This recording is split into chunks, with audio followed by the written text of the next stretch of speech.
Hi there! CMS has just released updated costs for Original Medicare for 2026. So in today's video, let's talk about those updated costs as well as other planned changes. Stay tuned. First, a brief refresher as to Original Medicare and the other parts of Medicare. Now, if you're already a pro and you're just looking for those updated costs, make sure to check out the video chapters in the description below, and you can feel free to jump ahead. Alright, so Original Medicare is comprised of Medicare Part A, which is your hospital insurance, and Medicare Part B, which is basically your medical insurance, or any time you see a doctor. Now, there are two different parts of Medicare, and they're billed separately. This is not to be confused with Medicare Advantage, also known as Medicare Part C. Medicare Advantage is actually an alternative to Original Medicare, which means it's a replacement for. You can't actually have Original Medicare and Medicare Advantage together. Medicare Advantage plans often offer additional benefits not offered by Original Medicare to entice beneficiaries. Usually, these are things like dental, vision, hearing, and prescription drug coverage. However, they may offer additional benefits as well. Now, the downside to Medicare Advantage is that you have to operate within networks. So Medicare Advantage plans will either be on the HMO or PPO structure. And of course, a PPO will give you more flexibility, but nowhere near as much as Original Medicare. With Original Medicare, there are no networks. As long as your doctor accepts Original Medicare, you're set. And almost all doctors and hospitals do accept Original Medicare, unlike Medicare Advantage. There's also the issue of pre-authorization with Medicare Advantage plans. However, that may be coming into effect with Original Medicare and Medicare Supplement plans in the near future, and we'll talk about that momentarily. Now, it's very important to remember that Original Medicare really doesn't cover prescription drugs, except with some very limited exceptions. Things like vaccinations, chemotherapy, certain oral anti-cancer drugs, and basically drugs that are administered intravenously in a hospital setting or by your doctor. However, those regular prescriptions that you take on a daily basis for things like cholesterol or high blood pressure would not be covered by Original Medicare. For these prescriptions, you would need a prescription drug plan, which is Part D. Of course, your Medicare Advantage plan, if you go that route, may offer prescription drug coverage as well. Then there are Medicare Supplement plans, also known as Medigap plans. These are a financial solution to the out-of-pocket costs of Original Medicare, which is really the focus of today's video. So basically, with Original Medicare, there are still some costs that you may need to be aware of. For example, there could be a monthly premium, usually just for Part B, but specifically we're looking at deductibles and copays and coinsurance. Medicare Supplement plans can cover these out-of-pocket costs. However, even though they're offered by private carriers, you still won't have to be beholden to these carriers. As long as your doctor accepts Original Medicare, then they accept your Medicare Supplement plan. It's just basically an all-inclusive approach to healthcare. Yes, you'll pay a little bit more upfront because you'll pay an additional monthly premium. However, your out-of-pocket costs will be eliminated or possibly just largely eliminated based on the plan that you choose. So that's just a brief rundown of the different parts of Medicare. Let's get into Original Medicare more specifically. So as I mentioned, Original Medicare is divided into two parts. Part A, which is your hospital insurance, and Part B, which is your medical insurance. Part A will help to cover things like inpatient hospital care, skilled nursing facility care, behavioral and mental health services, hospice care, home health services, and nursing home care. That is to say, nursing in the home, not long-term facilities for something like Alzheimer's, dementia, or assisted living facilities. It's not a nursing home, it's nursing home care. And usually there's no monthly premium. Then there's Part B. Part B will help to cover things like medically necessary services and preventative services. Basically, though, Medicare Part B is anytime you see or interact with the doctor. It's also going to cover ambulances, clinical research, durable medical equipment. This is things like wheelchairs, walkers, etc. Limited outpatient prescription drugs. These are really just drugs that are administered intravenously, drugs that are administered in a hospital setting or by a doctor, certain oral anti-cancer drugs, chemotherapy, etc. Mental health and substance use disorders, and oxygen equipment and accessories. Also, remember with insulin, so if it's insulin that's administered via pump, that's under Part B. The other types of insulin would be covered under Part D. but there's always going to be a monthly premium. So what are the costs in 2026? Let's start with Medicare Part A.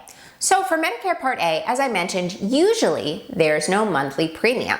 You'll qualify for free or premium-free Medicare Part A if you or your spouse has paid into Medicare payroll taxes with a job for at least 40 quarters, or basically 10 years. So that's why I say by the time they reach retirement, most people are eligible for premium-free Medicare Part A. However, if you're not eligible for premium-free Part A, then you may pay a monthly premium based on the amount that you've currently worked. For example, if you've worked under 30 quarters, then you would have to pay $565 per month. However, if you've worked between 30 and 39 quarters, you would pay $311 per month. But if you are able to continue working, once you reach those 40 quarters required, then your premium would drop off. Now for Medicare Part B, there is always a monthly premium. In 2026, the base beneficiary premium for Part B will be $202.90. That's up from $185 in 2025. But it could be more than that based on IRMAA, which is the income-related monthly adjustment amount. We're going to get to that later in the video. Part A and Part B also have separate deductibles, and they actually work differently as well. So in 2026, the Part A deductible is $1,736. That's up from $676 in 2025. Now the Part A deductible can be a little bit confusing to understand because it's not applied annually the way a traditional deductible would be. It's applied per benefit period because it really has to do with the hospitalization that you may be experiencing. So basically you can think of the benefit period like a hospitalization. If you need to be hospitalized, you have to meet that deductible, and then that benefit period would end 60 days after you finish receiving care. The Part B deductible is much easier to understand. It is a once annual deductible.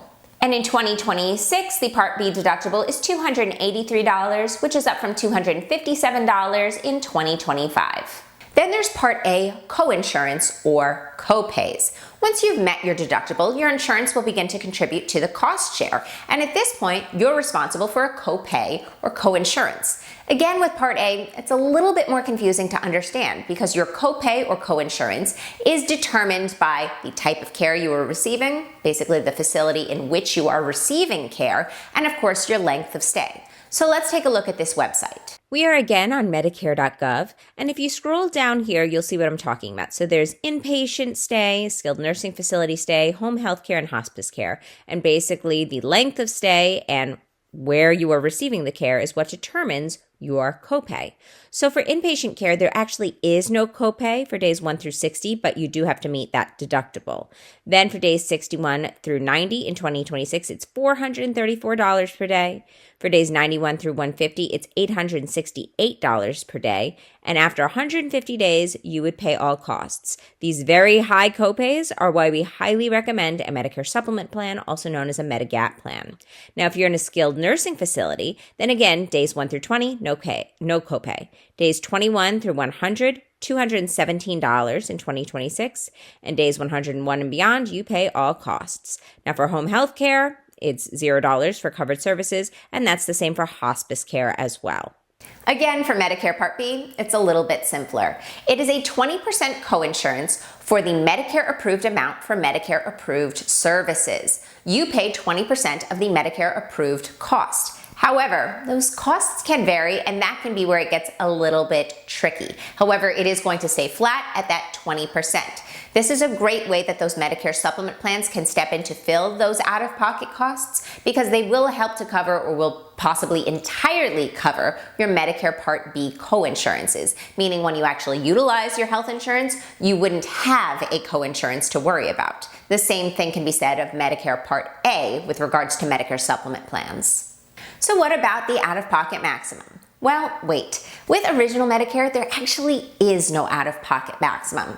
Now, traditionally, your spending with original Medicare, because it really is comprehensive coverage, will be lower than what you've experienced in the past. However, if you're someone with major medical concerns who is undergoing serious treatment for a major medical illness, there is no out-of-pocket maximum there to protect you from those very large medical bills. They can continue to accrue with no cap in sight. That's another reason that we highly recommend Medicare supplement plans to impose some type of out-of-pocket maximum to offer you additional protection. Now, if you need assistance enrolling in one of these optional parts of Medicare, Medicare Advantage, Medicare Supplement plans, or Medicare Part D, you can reach us in the comments below or at the number on the screen. We're licensed health insurance brokers. We're licensed nationwide, and there's absolutely no charge for our services. We do release these videos on a weekly basis with updates regarding Medicare and health insurance in general, so please make sure to subscribe to stay up to date. There have been more changes this year than what we've experienced in recent years, so it's more important than ever before that you make sure to stay on top of it. And we're going to talk about some of those additional changes momentarily. But also, please make sure to like this video so we can get this information out there. All right, let's get back to it. So you may be asking yourself, why are these costs rising? Well, the answer is not so simple. First, there's the issue of healthcare cost inflations. Everything from hospital stays to advanced therapies is getting more and more expensive. CMS bases the Part B premium on projected program costs and utilization. There's also increased utilization, more beneficiaries, more services used, and more cost sharing required. There's also trust fund pressures. Medicare's hospital insurance, Part A trust fund, continues to face financial pressure, prompting higher cost sharing to help moderate spending. And of course, there are policy changes. Some newer benefits or technologies have higher costs up front, which shifts more of the cost burden. Speaking of new technologies and policy changes, I want to talk about Wiser and Team and how they will affect 2026 and beyond.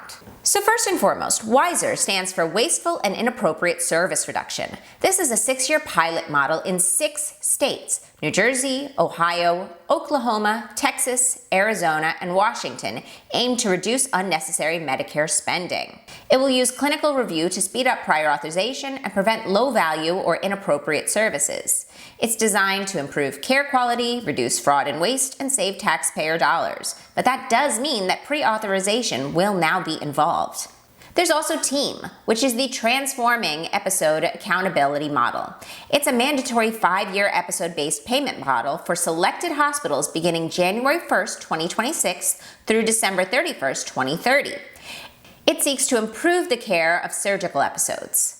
And if you want to learn more about either of these programs, I've got a video that goes further in depth, which I will link at the end of today's video. Now let's talk about IRMAA, because yes, these are the updated costs for 2026, but they might not be your costs. And that has to do with IRMAA, which is the income-related monthly adjustment amount. So these are the brackets for IRMAA for 2026. Now this is based on your 2024 MAGI because remember, Medicare is looking at your income from 2 years prior. The actual form that you would use to file for IRMAA isn't available just yet because we're doing this video so early. However, if you're having trouble finding it, once it is available, just let us know in the comments below and I'll make sure to put a link there for you. So these are the brackets. Basically, if you are single or filing as single and you make less than $109,000 per year, then there is no effect on your Part B premium or your Part D premium for that matter. However, if you're filing as single and you make between $109,001 to $137, then your premium would jump up to $284.10. And for Part D, you would add $14.50 to whatever your Part D premium would be.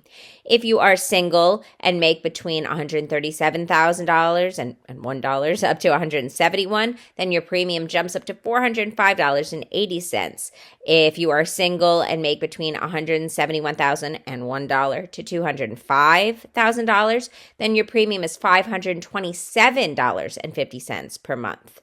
Now, if you are married filing jointly, then basically these premium increases remain the same. However, the brackets are slightly different. It's just going to be double. So as opposed to $109,000, it's up to $218,000. As opposed to up to $137,000, it's up to $274,000, and so on and so forth. You get the idea. So yes, Medicare costs are on the rise, some more significantly than other. Let us know your thoughts in the comments below. Of course, if you have questions, you can reach us in the comments as well or at the number on the screen. We're licensed health insurance brokers, we're licensed nationwide, and there's absolutely no charge for our services. Here's that video I mentioned earlier in the video, as well as an All About Medicare playlist. Of course, please make sure to like this video and subscribe to stay up to date. Thank you so much for watching, and we'll see you next time. Bye-bye.